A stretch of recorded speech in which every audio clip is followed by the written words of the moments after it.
देवगढ़ गांव में खूसटमल नाम का एक बहुत अमीर लेकिन बेहद कंजूस सेठ अपनी बीवी के साथ रहता था। अरे मेरी चाय में मक्खी।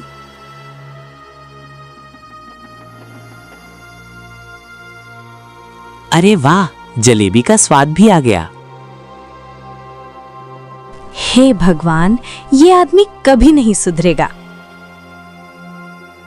एक दिन सेठानी ने हिम्मत करके अपनी इच्छा जताई। सुनिए जी, आज मछली खाने का मन है, ले आइए ना। अरे मछली बहुत महंगी होती है। 1 साल से कह रही हूँ, आज तो लानी ही पड़ेगी। मजबूरी में सेठ बाजार पहुंचा। भैया मछली कितने की? 500 रुपए की है। क्या लूट मचा रखी है? मैं दूसरी दुकान जाता हूँ। सेठ दूसरे दुकानदार के पास जाता है। भैया मछली कितने की? 400 की है। इतना ज्यादा कीमत? हम तो नदी से मुफ्त में लाते हैं, आप भी वहीं से ले आओ।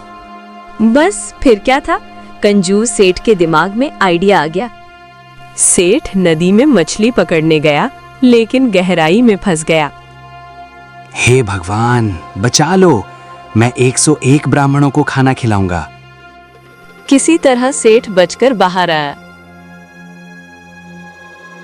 101 तो ज्यादा हो गए, 1 ब्राह्मण ही ठीक है।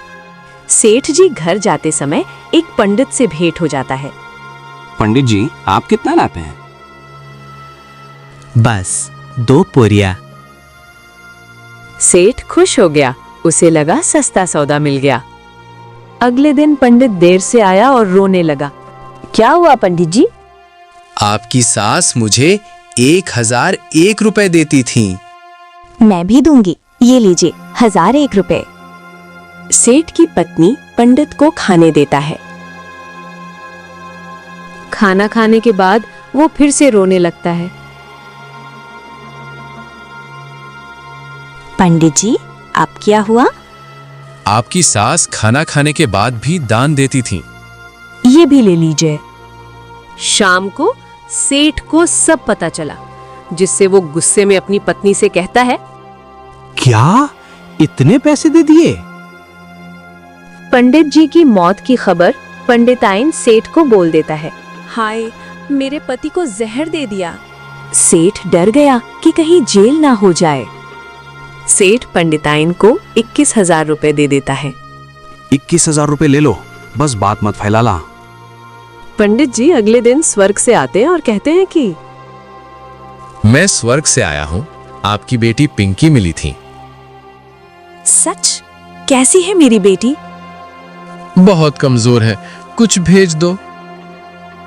ये सुनते ही सेठानी ने पंडित को कुछ पैसे दे दिए। दूसरे दिन नाती के जन्म के बहाने पंडित सेठ के घर आता है। मुबारक, आप नानी बन गईं। आपके घर में नाती का जन्म हुआ है।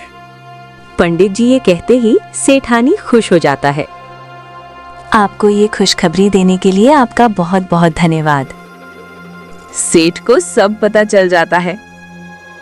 तुम ठग ली गई हो। सेठ को ये एहसास हो गया कि कभी भी जरूरत से ज्यादा कंजूसी नहीं करनी चाहिए और लालच इंसान को मुसीबत में डाल देता है। मुझे माफ कर दो, मैं कंजूसी छोड़ दूंगा। हर महीने गरीबों को भोजन कराना होगा। सेठ मंजूर हो जाता है और हर महीने गरीबों को खाना खिलाया जाता है।